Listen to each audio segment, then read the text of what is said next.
inside. 91 is the same thing. I mean, he's a hard guy to move, hard guy to run the ball on. Looks like they're probably getting 0 back. He's an outstanding player, twitchy guy inside, and they got 3 or 4 guys at end that can all get after the quarterback. And number 5 is a very unique player. He's a dynamic pass rusher and has created some problems. He's got several sacks, and when he's had limited reps with his injury, but 9 and 6. To a complete group. They've taken kicks back to the house, so they've done it in a lot of different ways, from scoring in the kicking game to turnovers on defense, and explosive plays on offense. So I think a really, really good football team. I think they're a team that can not only play with anybody. I think they could beat anybody on any given day. I think they got enough to beat you. So, we'll have to play well. We're excited about it. Again, a good challenge and a great environment to go play in. And, for us, it's just about, executing at a high level. You're kind of, our next goal is to win the division. So that's, championship football is about having championship execution, one play at a time, and cutting out some of the miscues, at this point in the season as we kind of go into what we call the third quarter of the season. We have got to, be at our best Saturday night. So with that, I'll take your questions.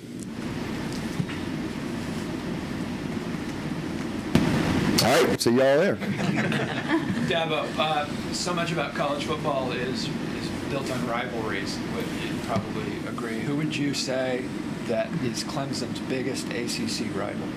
Oh, man, whoever we're playing that week. I know you don't want that answer, but, listen, we're at a point where everybody circles us, we're that team that everybody's going to practice against year-round. They're going to pay attention to every week. You're going to work in spring ball against that team. That's just where we are as a program. And I'm not saying that I'm not trying to boast or anything like that, but our success that we've had, brings that comes with it. And so you have to embrace that target, if you will. So, man, everybody we play is the biggest game. Now, certainly from a rivalry standpoint and looking at, your fans and all that, Clemson, Florida State and we've been a division foe, and if you look at this league, I don't even know how long they've been in the league. Tim, how long has Florida State been in the league? Well, 92? 92. Okay, well, all right, so that's a long time. 30 years. Golly. We're celebrating our 92 national championship next week in Tuscaloosa. I ain't going to make it. But anyway, it's hard to believe it's been 30 years. But 30 years, you think about how many times Florida State has won this league. You think about, and then even over the last 14 years, it's been a lot of Clemson, Florida State. This game many times has kind of decided who won the league or who won the division to go play for the league. I think it's huge. There's so many great moments and games, and there's been a lot of cycles in this series, all the way back to 1992. And then obviously when Coach Bowden came, then you had, the Bowden Bowl and all those years of that. I think that even took it to another level, if you will.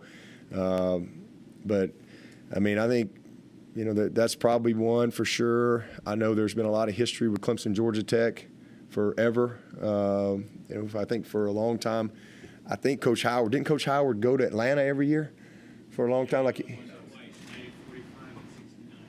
And they only won twice? So, I guess they got a good paycheck. Is that, so I know from a fan standpoint, there's always been a lot there. Certainly Clemson, NC State, that's a textile bowl. They hand you a trophy when that game's over, right? You get a trophy. A lot of people forget about that. But I think anytime you got a trophy handed to you after a regular season game, there's pretty good rivalry with it. Boston College, they give you a trophy. I think I just look at everybody with respect, and I think everybody's a rival. But I know it's different for our fans. and that, that grew up with it. And from a conference standpoint, I would say, NC State, Florida State, Georgia Tech, traditional. Virginia Tech kind of came in late, but just long-time traditional foes. That's probably your biggest rivals, I guess. The screen game you mentioned, how much does what you did against Furman, you learned from that? What are some of the things you do to counter that? Well, yeah. Well, you gotta smell it out first. You gotta recognize, do a good job up front in recognizing the tips and the tendencies that come with the screen game, and we got to do a good job of retracing and playing with angles and getting flat. We just did a poor job. And we got to tackle better, and we got to support from the outside in when we do support from the back level. That's the main thing. Just we can't. If it's too good to be true, usually is. So we just got to read our keys and have our eyes on the right things and react properly. Gabo, Brzee will be back this week. Is that correct? Yep, he's going to be back. So what does that mean for you that now, for you guys, that all the guys you anticipated coming into the season are going to be out there and ready to go?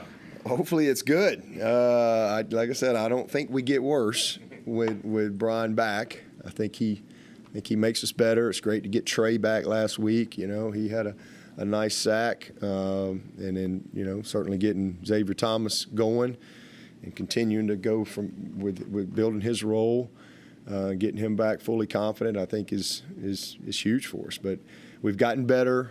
We're playing better.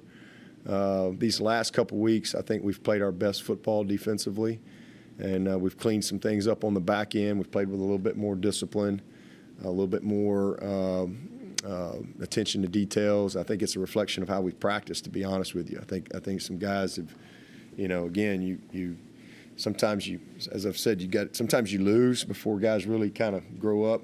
But we were fortunate that we won that Wake Forest game. Some guys were embarrassed.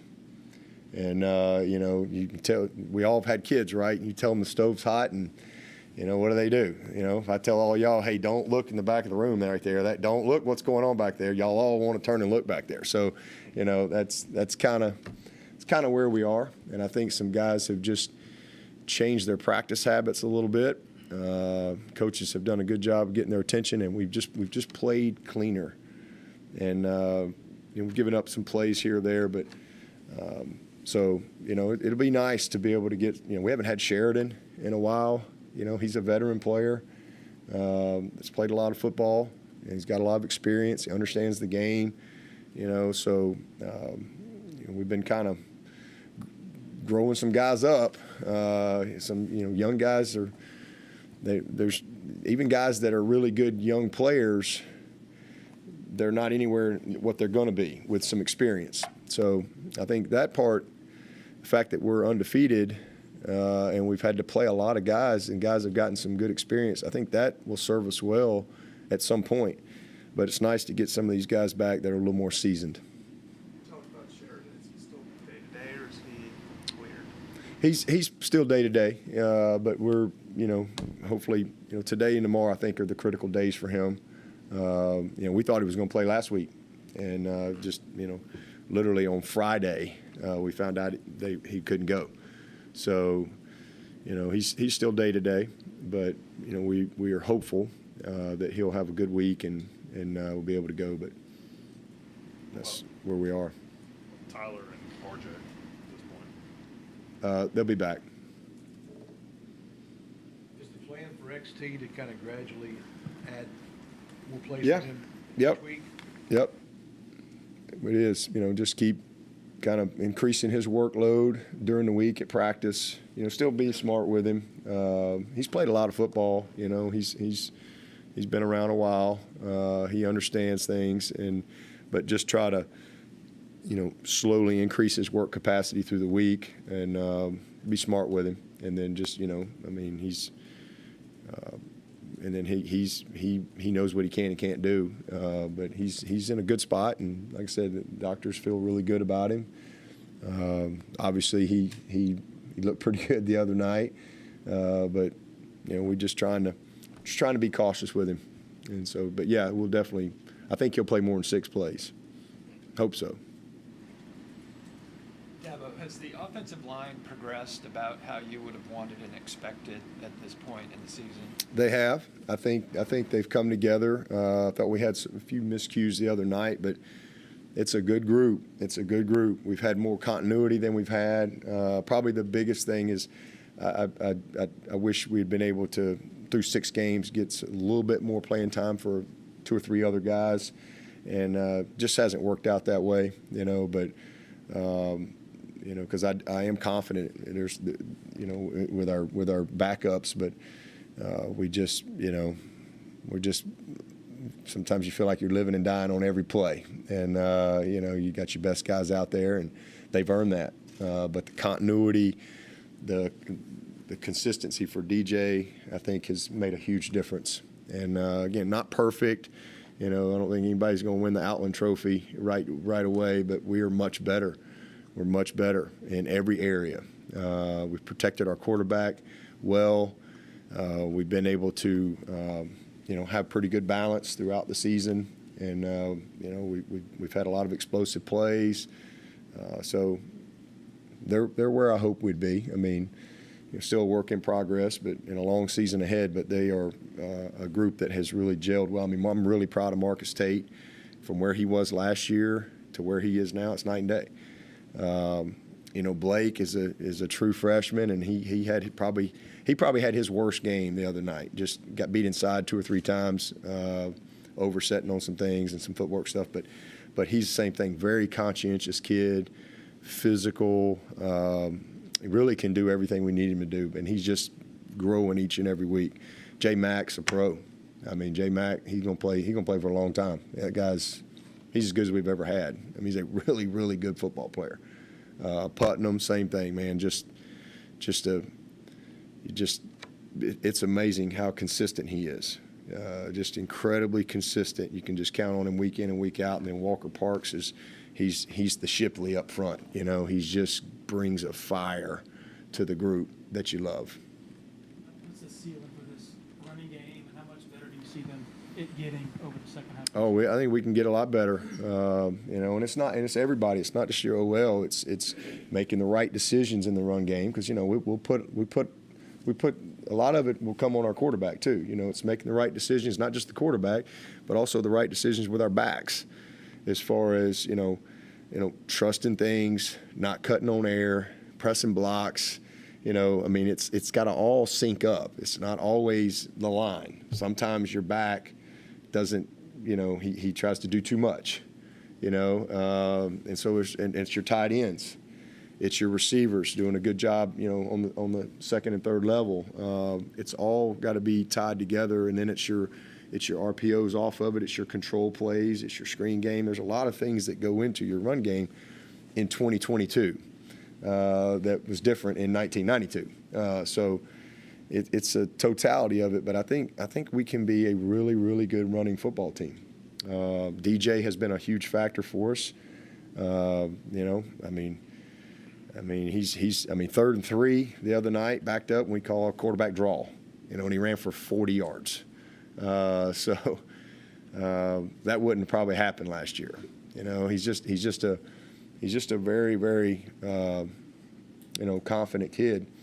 So I think we have the ability to be a very productive running offense, and we're going to need to be for sure as we keep moving forward. Does Kobe's injury kind of affect that? Does somebody move up into that spot, or is it more?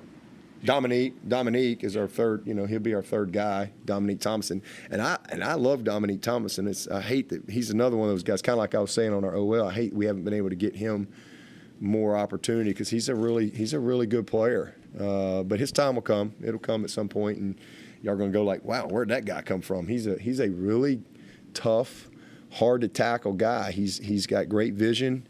He's got great hips. Wouldn't think that. He's a big, strong, thick kid, but he's a really, really good runner. Big quads, big ones. But he'll move up, And then we're trying to redshirt Keith, so we're kind of holding him, but he'll have to be ready and travel. I think he's played one game, so we still got 3 games that we could play him in, and not burn his red shirt. So, and we feel good about both of those guys. But it's unfortunate because we're going to need Kobe at some point, but hopefully it'll be a good opportunity for Will and Maffa. I thought Maffa had a great game the other night. He's 5.1 a carry, and he's starting to really hit his stride a little bit. But our hope is Kobe's ready to go for that November run. When we're here back at the home stretch. Talk about DJ, the quarterback's role in the run game. I mean, how much is his success just a product of being more willing to pull it this year than he would have been last I year? definitely think that's a part of it. Just his want to, like he really wants to be, better. And looking back last year, there was a lot of opportunities where he didn't run it, or when he did run it, he felt like he wasn't as good as he needed to be. No, he also was hurt a lot of last year with a big old knee brace on. But that was one of the things he really committed to, and that's why he lost 30 pounds, and just kind of changed his body, and and not just running the football, but just being more athletic and mobile in the pocket, being able to escape and extend plays. And you've seen that this year. Some of our biggest plays have come off of scrambles. We've had some huge scramble, and that's football. I mean, that happens at every level in football. You got a quarterback who can move around, and you don't have to be Deshaun Watson. You don't have to be Trevor even and have like wheels like that. You just got to be able to. You just got to be athletic and to be able to. I mean, watch Mahomes. I mean, he's not some burner, but this guy's so athletic. He's so athletic in the pocket, and he has such a feel, and he can extend plays, and it's hard to cover guys a long time, right? And then he's accurate. He can make all the throws, So I think that was something that he really wanted to add to his game this year, and he's just much more confident. So many guys now you had to force into action last year, now a year later, you're having to correct less on film when you go through it, or you're just able to turn on the film halfway through this season and notice that they get it? Oh, man. Listen, I wanted to vomit watching the Florida State game last year. I mean, it was so painful to watch it. We were so bad. Oh, my God. We won, which is a miracle, but we were so bad. And, yeah, we don't really have games like that this year. I mean, we're correct. It's never as good as you think, and it's never as bad as you think. That's always been the case. There's always stuff that you got to do better, and you're always coaching. But grading our tape this year versus last year is night and day. I mean, night and day in every area. And so, yeah, and again, you just watch our game from last year, and you're just going, holy cow, we won this game. I don't even know how we won the game. It's crazy. But we made but it just shows that's the heart of your guys. We won that game last year on just heart and grit and will to win, and, they think they're supposed to win. I mean, that play to Jay Ross down the field. I mean, we get a sack, fumble, touchdown in the fourth quarter, and we get the stop with 3:40, I think, and then we had moved the ball, and we hadn't had a game-winning drive, and all of a sudden, man, here we go, and we hit Jay Ross, and then Shipley breaks off the long run. I mean, it was just we were very fortunate because we lost the turnover margin last year. They got a score on us on defense. It was a struggle. We were so unsettled. We were young and inexperienced.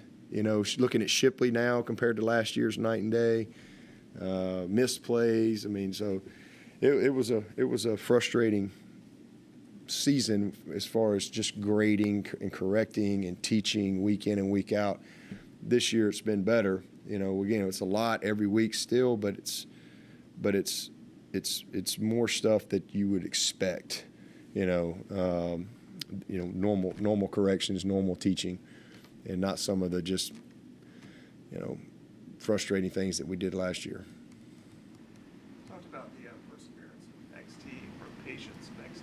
back, but Trey Williams, a guy who had both shoulders that were out last year, only Yep. played 14 games as a true freshman. I mean, how have you seen him approach just having patience and perseverance to come back and play the way he has? Trey? Yeah, Trey. Well, XT, first of all, I mean, he's an amazing story. I mean, he really is, and it's unbelievable the maturity that he has now from when I first met him, and the fact that he's here and just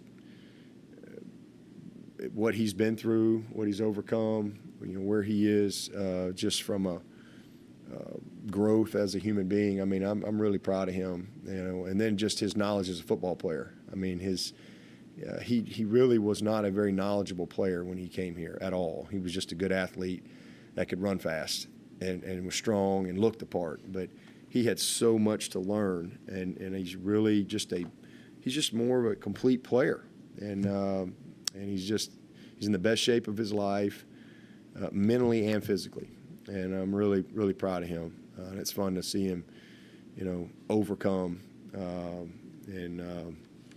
and be where he is right now. So, and then next, Trey, he's coming out of high school, and with the shoulder, and then just all the things that he's dealt with here. This is a really talented, high-level, explosive, defensive tackle. I mean, he's really, really going to be a good player.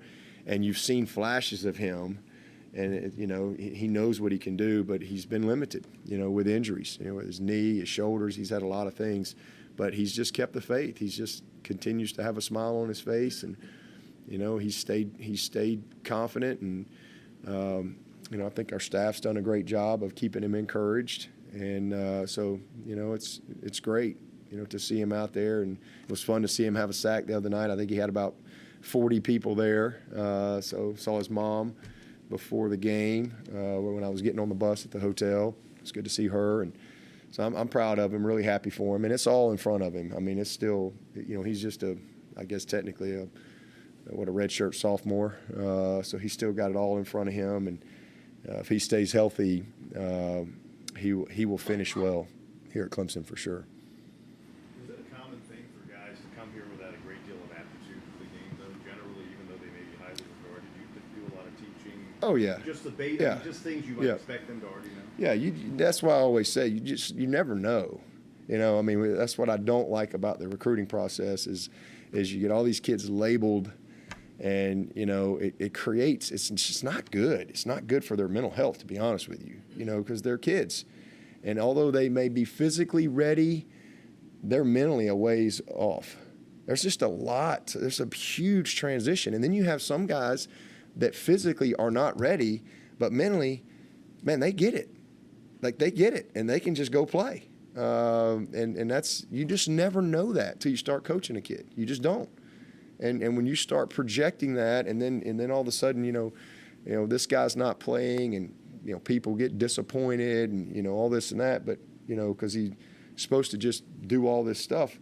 And I always say, if freshmen are coming in and starting every year, well, what about all these guys you recruited? You must have missed on everybody, and you don't develop well, but you're always going to have a guy or two, but it's unique. That's what I was saying about Barrett Carter last year. I mean, Barrett, he's not the norm. Isaiah Simmons is a perfect example. He redshirted. He was nowhere near ready to play.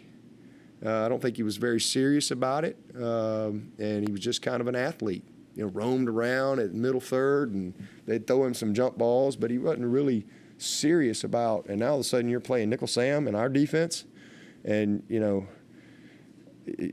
Brent's in your grits because you lined up outside and you should be inside, and he don't understand why he should be inside. I mean, there's just a lot to it and how it all fits together. And it's the same thing on the offensive side. I mean, you got a lot, especially in the offensive line. You got guys. That's the hardest position. That's why it's amazing what Miller's doing. And the fact that he came in January, helped him. But you just don't see that. You see so many of these guys that and then some guys, again, mentally, they're pretty sharp, but physically, you just want to, kind of develop them a little bit. I'd put Cole Turner in that. Like, Cole Turner, he could play today. he could play today. Mentally, that kid. He is instinctive. He understands route running. He's got freaky ball skills. He is fast, but physically, we want to develop him a little bit if we can. So we've been trying to do it. So you have guys on all spectrums, but you just never know. You never know, and sometimes it takes guys a little bit of time. Vic Beasley, I mean, he was pretty good, right? And he was so far from playing for us as a freshman and a redshirt freshman, it ain't funny. He wasn't even close to playing for us. Then his redshirt sophomore year, we finally kind of got a little life out of him. Then his redshirt junior and senior year, he became a star. But it took a while. And then you get some guys that roll in here, and the day they get here, they just get it. It just clicks for them. You just never know till you coach them. Speaking of Brent, have you talked to him this week? How's he handling things? It seems like people are really impatient down there and bothered by what's going on. Listen, I mean, it just comes with it. It doesn't matter what you've done, right? I mean, it just comes with it. And but certainly have communicated with him. He'll be fine. He'll be fine. Brent's this isn't his first rodeo. I know it's his first opportunity to be in the skillet. But he'll be all right. He'll get it right. He knows what he's got to do. He hadn't forgot how to coach or any of those things. And just a little tough stretch they're in right now. Les told us yesterday he's learning how to be more demanding of his players. Can you give us your window into his growth, into the parts of the job that were new, like the leadership, the presence that your figurehead kind of Yeah, and those are things that, he and I have talked about along the way. I mean, he's, it's just, again, it comes with anything, when you're going through and now all of a sudden you're leading the group, you've got staff, all these things, and he's such a good dude. I mean, he's just a great guy, and there's nobody that doesn't like Wes. I don't nobody. Everybody likes Wes, and but now all of a sudden, there's times where, they may not like you as much. It just comes with it. Leadership is hard. It's hard. And I think he's really grown into that as far as really knowing when he needs to, challenge and when he doesn't. But he's just going to keep getting better and better. But he's done a great job. He really has. Proud of him. That was something you were talking about over the summer. Like you were reminiscing about being the dean of ACC football coaches. How have you seen? It's like they used to joke about how Bobby Bowden was a CEO down there at Florida State. You have to be CEO now. The staff explosion since you began being a coach is incredible. Do you like being that manager? Would you like that more focus on, the on-field football things? How do you handle the changing scope of what you have to do? I don't really do anything different than I ever. I think you have to be both. I think you have to do both. I think that, and I'm an offensive guy, and I think every head coach is something. They're an expert at something, and you're always going to, gravitate to that and recruit to your strengths and your weaknesses, if you will. You got to surround yourself with the right people. You got to manage people. You got discipline. You got a lot of decisions every single day. I love the aspect of being the head coach and planning and organizing and managing the team. And I really don't manage the team any different than I ran my position group. I think it's the same. I just have a bigger position group, if you will. And I think it's important that they see you as the head coach as well. I think that's important, and I think sometimes people miss that because they just spend all their time on one side of the ball. And I think that creates a disconnect. And I've tried to always guard against that. Everybody knows that I'm my background, but I try to balance that as much as I can. And Coach Stallings taught me that.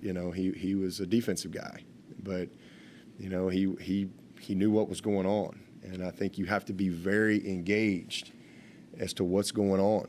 You know, as the old saying, you don't get what you expect, you get what you inspect. You know, that's kind of how I live by.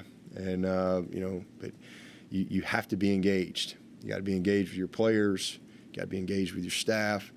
And then you have to be involved in the football aspect of it. I mean, I don't think you can ever get away from that. I mean, that's what you love. I just met for an hour. You know, that's one of the things every Tuesday morning I meet for an hour with, you know, about 30, 40 minutes with the defense and an hour with the offense.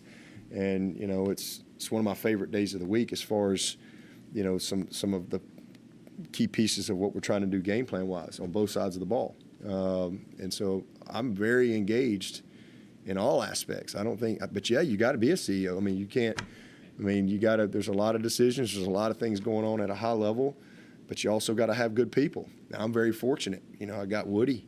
You know, Woody is I mean, he and I have been together for 30 years, 32 years we've been together. And, you know, he knows me like a book. And, you know, so, you know, I can't go and sit in every, you know, leadership meeting, you know, that they want to have, but Woody can go and be there for certain things and make sure that we have a voice and make sure that we're in tune to things, you know, as far as this time of year. And so I've just got great people, but, you know, you have to do both. I don't think you can be I mean, just my personal, I know I wouldn't be successful just being this or just being that. I think you have to be both, and you can do both. You just got to know how to be balanced. You got to be organized. You got to be efficient. You got to have a plan. You know, I mean, we do a 13-month calendar and we just execute the day. You know, so we're not trying to figure it out.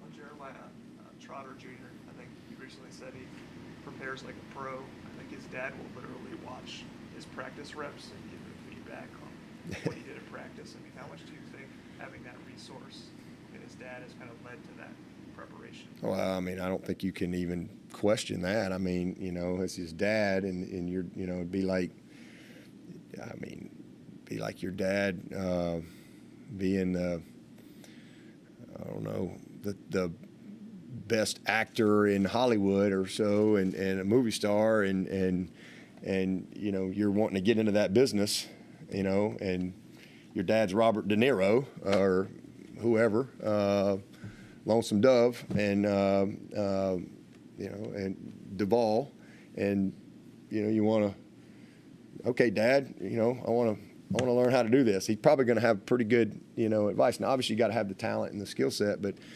that's certainly the case here. And his brother's the same. I mean, he's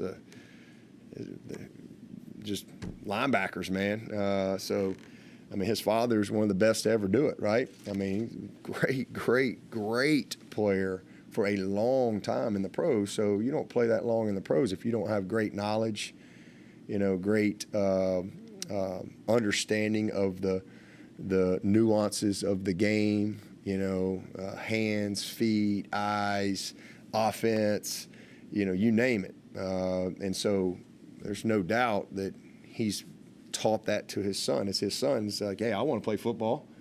I want to do that. And, you know, to have a guy like that to teach you, I mean, there's no question he's way ahead, you know, because of I mean, certainly he's talented enough, but just also that has been a blessing for him. And I'm sure he would tell you that. And you saw that immediately when he got here. This wasn't a guy that you were starting with a blank canvas.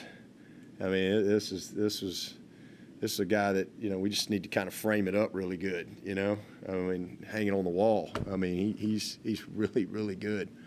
And just truly has, you know, everything that you'd want in the play, but his instincts for the game, his understanding of the game, and then the fact that, you know, he comes here and gets coached every day, but I'm sure his dad also is he's got eyes too, right? And he watches him and can help him as well. I think that's a blessing for Jeremiah. Any questions for Coach from Zoom? Hello, this is Matt. Do you have an update on Malcolm or RJ?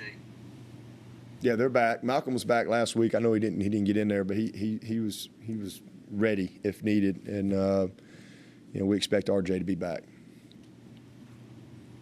And you mentioned earlier that this team's game planning for you year round and how difficult that's made it. I was just wondering if you had any examples of this year, maybe where there's been something that you weren't expecting or something thrown at you that you could tell that kind of someone had been working on for a while trying to get ready. Well, I mean, no specific example, but there's always things, every week, regardless of, even at this point, there'll be things in the Florida State game that, they haven't shown on tape yet. That's just kind of always the case week to week. Same with us.